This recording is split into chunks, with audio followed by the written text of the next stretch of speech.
thought it was a hard-fought game. We came in with, the concern that they're a really good offensive rebounding team, and they still were. That they're very active in their zone, that they pressure really well, and those things were apparent today. I think we fought back on some things, but we didn't overcome enough of those challenges to affect the outcome. But this team, for as young as it is,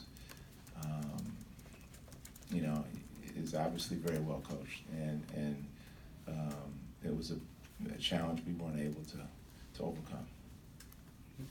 79 points is the most Pitt has given up this year. I mean, what were you guys able to do to put up that many?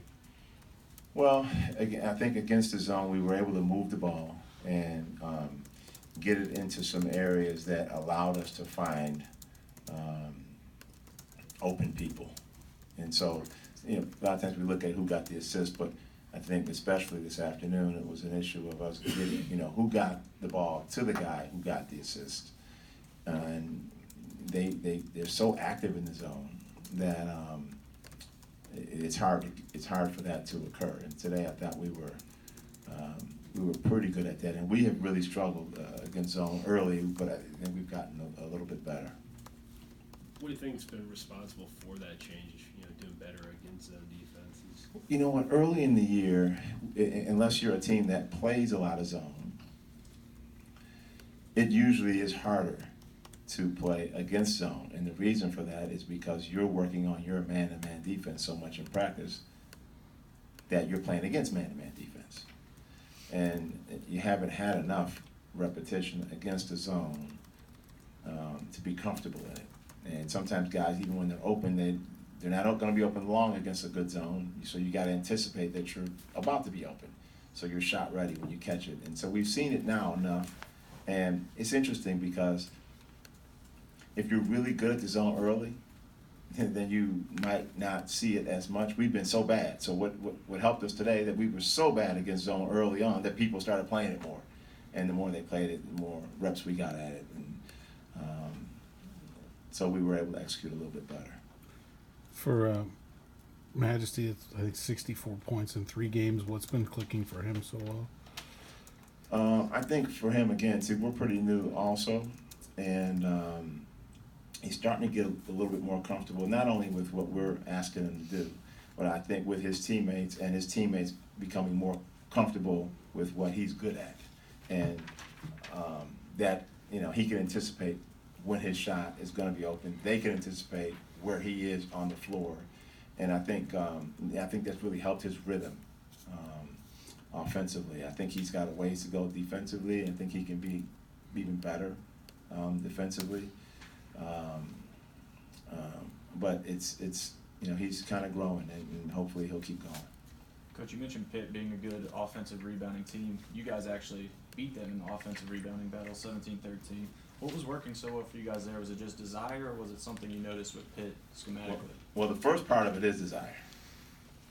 And the second part is anticipation. So we've had guys that have been standing around too much. Shot goes up, and they're kind of waiting and watching. And, again, some of it is, so if I'm used to playing with you, I know you're about to take that shot. When I'm not used to playing with you, you take a shot and I didn't know you were going to shoot it, Then by the time I go, it's too late for me to get it. And it's hard, as much as we knew this, because we have a really new team. Half our team is new. So we've been trying to work on that and get as many repetitions of that as possible. You do all these drills, but there's nothing like being out there on the floor. So, we've been really stressing that a lot. And we're, it's not like we're just going this way with it, but we're kind of hopefully trending in the right direction.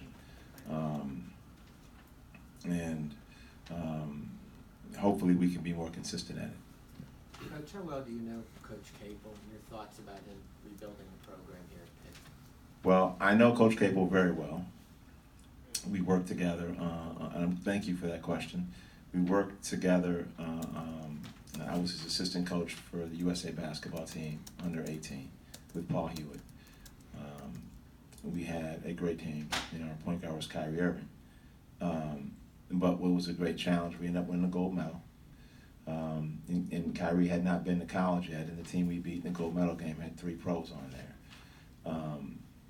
But I know him as a man, I know him as a coach, and I've been in practice with him every day for 18 days. So when you're in a training camp and you're cutting down a team, you get a chance to really talk about each other's values, talk about what works, what hasn't worked, things you would have done differently at different schools. We were at different schools then.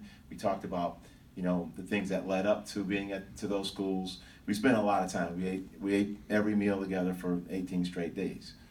So when he took this job, I knew that it was a big challenge because I've been here to play Pitt before when Jamie was here, and we played Pitt on the road when Jamie was here. And I've been, an interested observer of Pitt basketball since Curtis Aiken came here. As I knew Curtis when he was like 7th grade. So when he took this job, I was excited for him, and I know that he will get his team, I know this, okay, that he will get his team to play above what they're individually talented at. So he'll get them, because he's seen that, and he will get his team to play, like you said, well, he's got this guy's a 3-star, this guy's a 4-star. Once they, and as young as they are, and you can see that, they're going to play better than what the talent indicates they are. And it will be, his team will be really a pain in the butt to play against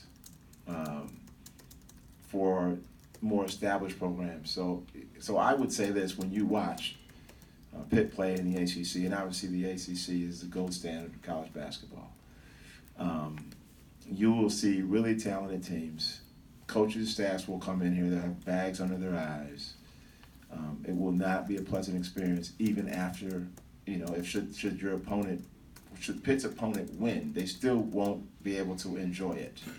Because it's just going to be a pain in the butt for them. And because he's going to get his guys, and the other coach is going to know this. This is not a secret about Jeff Capel, that you're going to know that those guys are going to be on the floor much better than anything you can prevent them from doing. Because you can get into guys individually and force them to their weaknesses, but they're going to play so well together that it'll be a pain in the butt to play against them.